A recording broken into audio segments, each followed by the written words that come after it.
tayo ng Panginoon. Iyong masaganang buhay, pumalakpak ng malakas. Iyong mahabang buhay, sumigaw ng mahaba.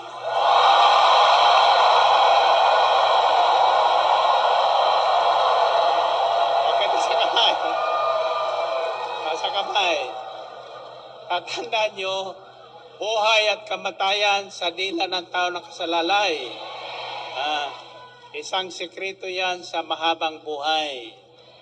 Yung ating sinasabi, binabanggit bawat sandali. Kaya iingatan natin yung ating mga pananalita sapagkat maaring makamatayan at magbigay ng buhay.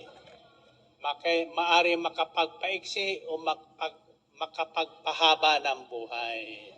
Ang tanong ko sa inyo, habang kayo nakikinig sa healing message, anong nararamdaman nyo?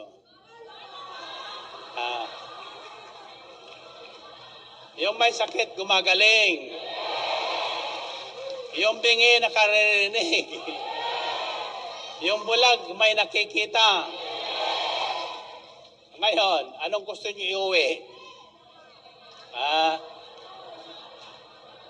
Ito ang sisigaw nyo. Masagana at mahabang buhay. Ang akin ito. Ulit yun nga. Kung totoong iyan ang inyong taglay, anong itsura nyo? Nakangiti. Siyempre, hindi mo malalaman kung may problema kasi laging nakangiti.